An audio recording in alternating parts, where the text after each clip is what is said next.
All right, guys, welcome back to another video. And today I wanted to take a quick look at a deal that's going on right now that a lot of people may be interested in, and it's for the Pixel 6a. So this is the Google website, and right now this thing is on sale for $299. So an incredible bargain for such a small, compact, but powerful phone.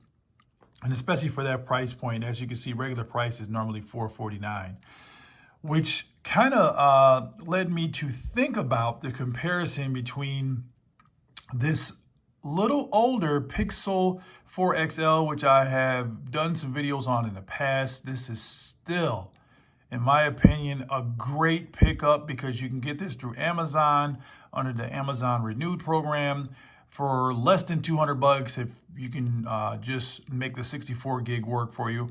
But I have seen it as low as $214 for the 128 gig.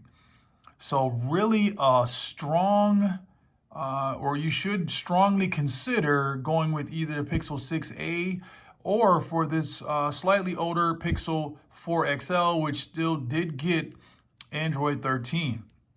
Now, if you're looking at the website, I think this is a very fair comparison now because of the price points, and then there's a lot of similarities. So when you want to pick which Pixel is right for you, so let's say, for example, we're just going to focus on the 4 XL, and we'll put the 6a side by side here to really take a look at some of the key differences and similarities here. So obviously they don't have the pricing here because the 4 XL is not sold on the Google website anymore. But like I just said, you can get it through Amazon Renewed. You can probably get one through Swappa. So a lot of different places that you can shop. So one difference right off the bat, we can see the dimensions are a little bit different, but you get a slightly bigger screen on the Pixel 4 XL, especially if you can get over the helmet that I call it there. A lot of people call it the forehead, but this phone has a small helmet, but that was the older design, right?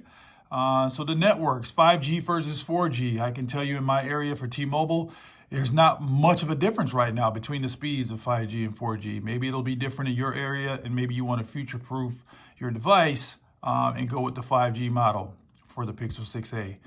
But as we take a closer look at the screen quality. So we're talking full HD for the 6a, but there's a quad HD on this Pixel 4 XL. So 537 for the PPI, that's the biggest difference, along with this up to 90 hertz for the refresh rate. So you get a stronger screen with the refresh rate, only 60 hertz for that Pixel 6a. So you'll get 5G, but you're only gonna get the 60 hertz screen. So we have a high resolution screen here with a great refresh rate.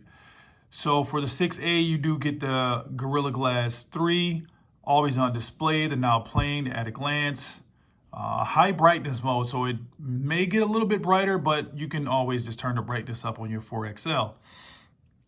We have the batteries here. So one is claiming 24 hours, one is claiming all-day battery.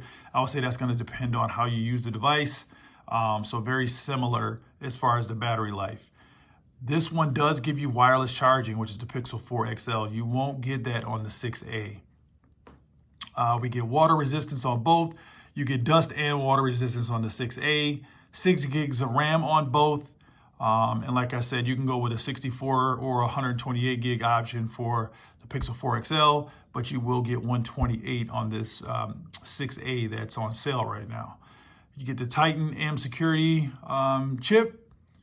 You get the fingerprint unlock for the 6a, which a lot of people complained about, but my time with the phone, the fingerprint unlock was a lot better than what people had let on. But you do get the face unlock on the Pixel 4 XL, which works very well. And the difference on the processor, here you get the Google Tensor. So it's not the Tensor 2, which is like a overclocked Tensor, but you do get the original Tensor. But this Snapdragon 855 still runs everything that I throw at it on the Pixel 4 XL, so you won't get any performance issues whatsoever. And here's the biggest thing here, the cameras. Look how similar these cameras are. So for that 12.2 dual pixel wide camera On the 6A, I mean, you just have the dual pixel rear camera, still 12.2 for the 4XL.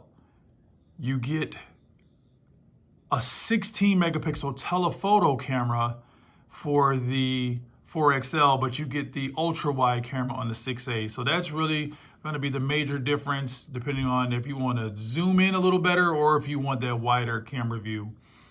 And then for the front facing camera, you're going to get that 8 megapixel, very similar. You get a 90-degree field of view for the 4XL, 84 on the 6A. And here are your camera features, very, very similar.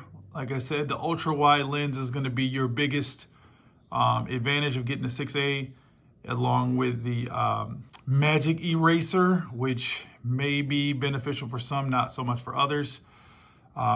So just a few more camera features on the 6A if you want to go that route. So if you're big in photography, then the 6A is going to give you a little bit more flexibility, but the quality of the picture to me is going to be very similar because the software is still very powerful on the Pixel 4 XL.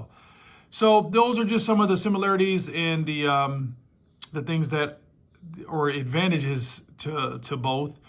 I want to hear from you guys. What do you think the best way to go is right now with the sale that's going on, which I know is going to be time sensitive. So if you're watching this video, today is October 25th. I don't know how long these things are going to be on sale, but two really good options head to head.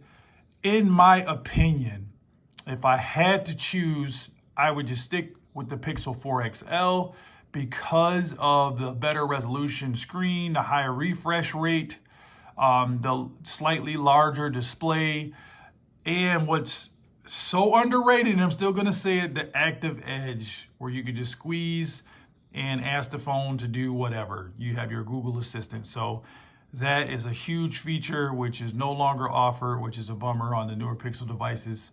But you guys let me know what you think. Would you go with the Pixel 6A and get the 5G and I guess software future-proofing, because you should get more software updates with the newer device, obviously.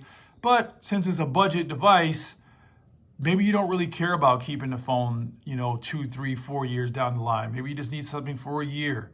And if that's the case, the 4 XL is the way to go. You guys hit me up in the comments. Let me know what you think about this one. See you in the next one. Peace.